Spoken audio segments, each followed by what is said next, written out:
The word Kannada.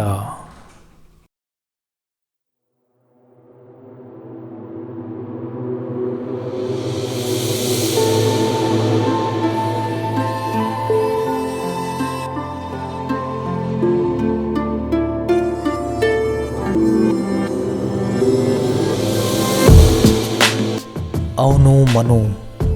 ಅವನ ಕಣ್ಣಲ್ಲಿ ನೀರು ಜಿನುಗ್ತಾ ಇತ್ತು. ಅವನು ನಮ್ಮನು, ಲಾಂಜ್ ಮನು. ಇಷ್ಟು ದಿನ ಲಾಂಜಿನ ಬಾಗಿಲಿನ ಸರಪಳಿನ ಎಳೆದು ಕಟ್ಟಿದವನು, ಟಿಕೆಟ್ ಮಾಡಿದವನು, ಹಿನ್ನೀರಿನ ಜನರನ್ನು ದಡಕ್ಕೆ ಸೇರಿಸಿದವನು. ಇವನಷ್ಟೇ ಅಲ್ಲ, ಇವನಂತೆ ಸುಮಾರು 15 ಜನರ ತಂಡ ನಮ್ಮನ್ನು ಇಷ್ಟು ದಿನ ನದಿ ದಾಟಿಸಿ ಕಳಿಸಿದ್ದಾರೆ.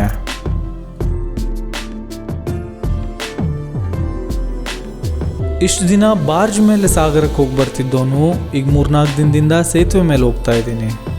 ಮನಸ್ಸು ತಡಿಲಿಲ್ಲ. ಹೊಳೆ ಬಾಗಿಲಿನಲ್ಲಿ ದಿನಾಲೂ ಆಡೋ ಮಾತು ನಿಂತೋಗಿ 3 ದಿನಾನೇ ಕಳೆದೋಗಿತ್ತು. ಹಾಗಾಗಿ ಲಾಂಜ್ನವರ ಕ್ವಾರ್ಟರ್ಸ್ ಹತ್ರ ಗಾಡಿ ನಿಲ್ಲಿಸಿದೆ.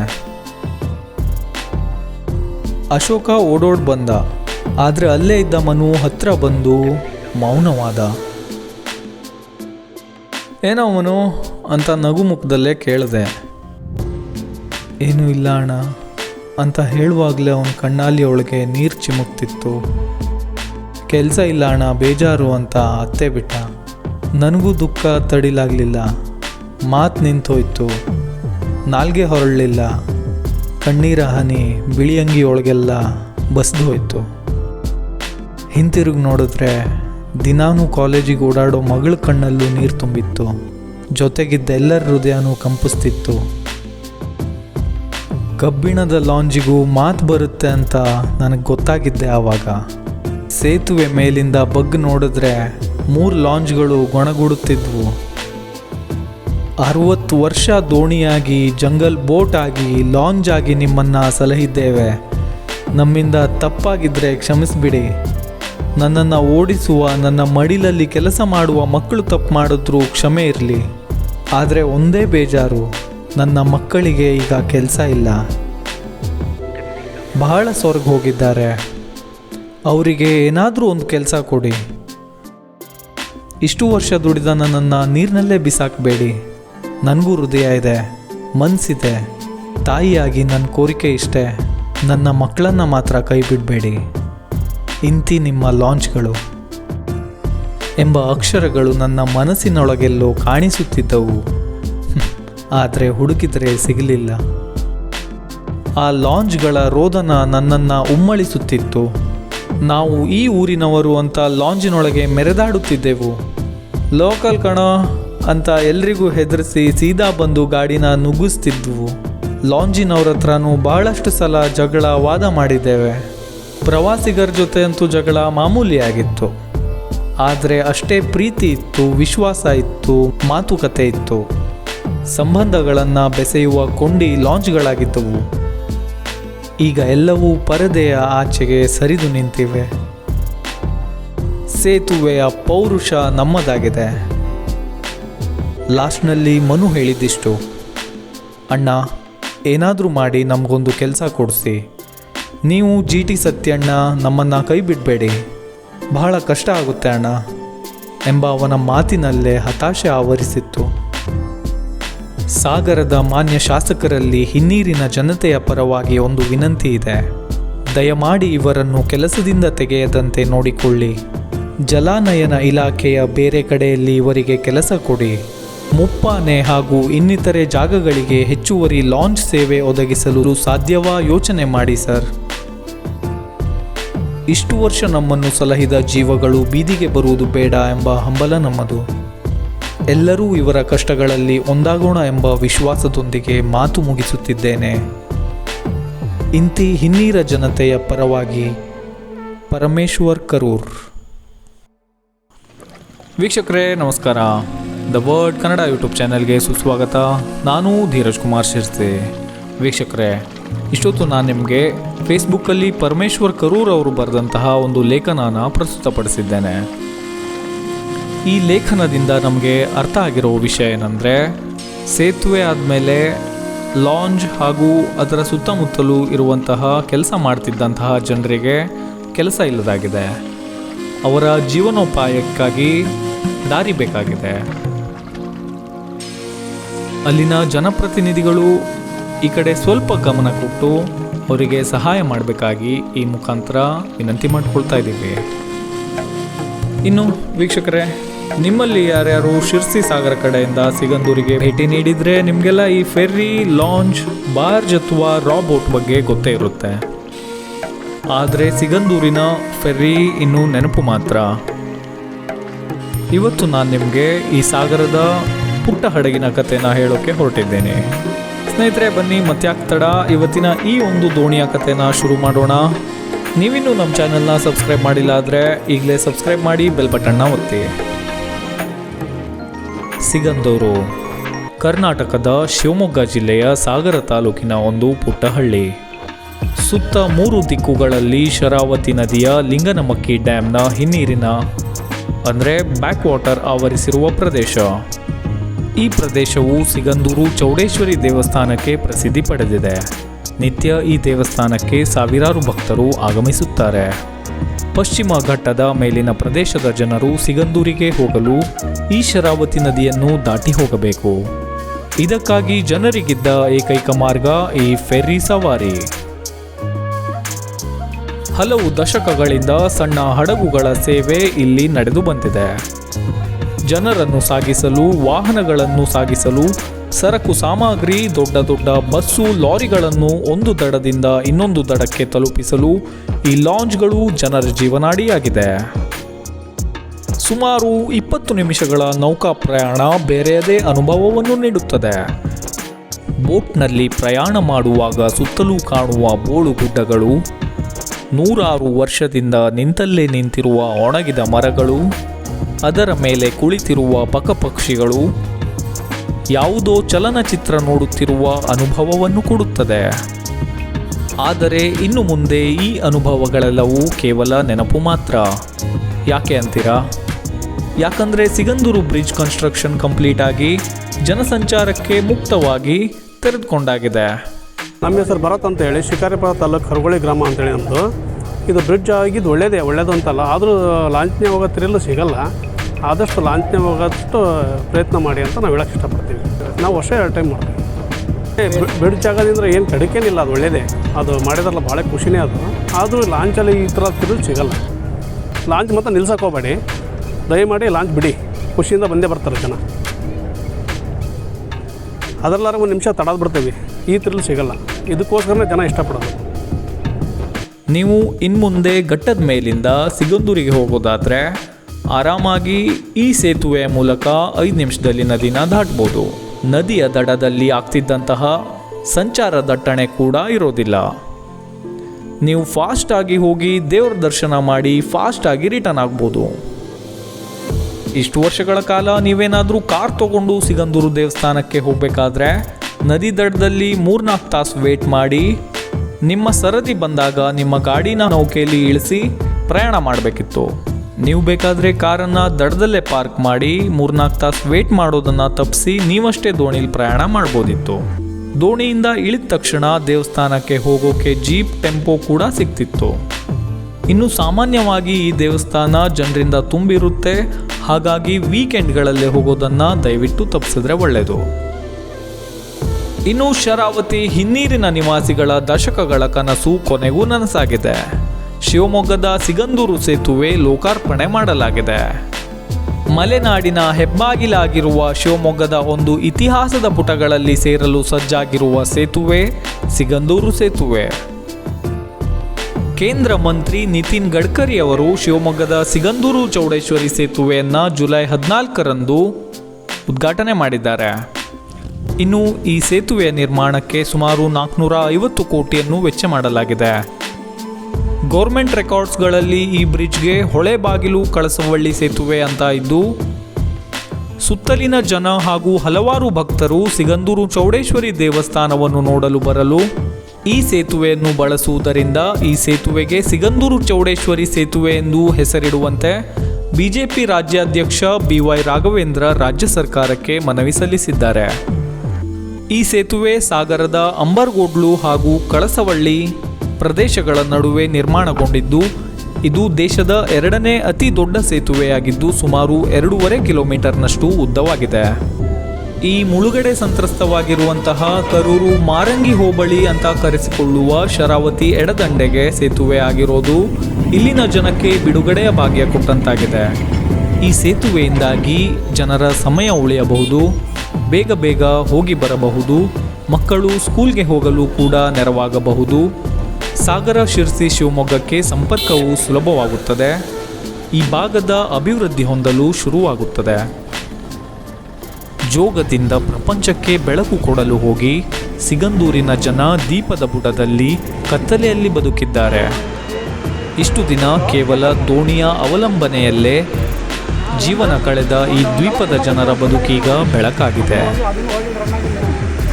ಇದಿಷ್ಟು ಸಿಗಂದೂರು ಲಾಂಜ್ನ ಕಥೆಯಾಗಿತ್ತು. ಇನ್ನಷ್ಟು ವಿಶೇಷ ವಿಷಯಗಳೊಂದಿಗೆ ನಾನು ಮತ್ತೆ ಬರ್ತೀನಿ. ಧನ್ಯವಾದಗಳು.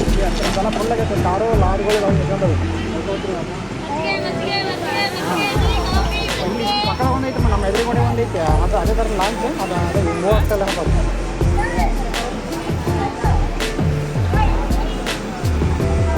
ಅದು ಹೋಗಿ ಬರ್ಬೇಕು ನಾವು ಇಲ್ಲಿ ಗೇಟ್ ತೆಗ್ದಿಲ್ಲ ಗಾಡಿ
ವೀಕ್ಷಕರೇ, ನಮ್ಮ ಕೆಲಸ ನಿಮಗೆ ಇಷ್ಟ ಆಗ್ತಿದ್ರೆ ದ ವರ್ಡ್ ಕನ್ನಡ ಯೂಟ್ಯೂಬ್ ಚಾನೆಲ್ನ ಲೈಕ್ ಮಾಡಿ, ಶೇರ್ ಮಾಡಿ, ಸಬ್ಸ್ಕ್ರೈಬ್ ಮಾಡಿ ಹಾಗೂ ಬೆಲ್ ಬಟನ್ನ ಒತ್ತಿ. QR ಕೋಡ್ನ ಸ್ಕ್ಯಾನ್ ಮಾಡಿ UPIನಲ್ಲಿ ನಿಮ್ಮ ಪ್ರೀತಿನ ಹಂಚಿ. ನಮಸ್ಕಾರ.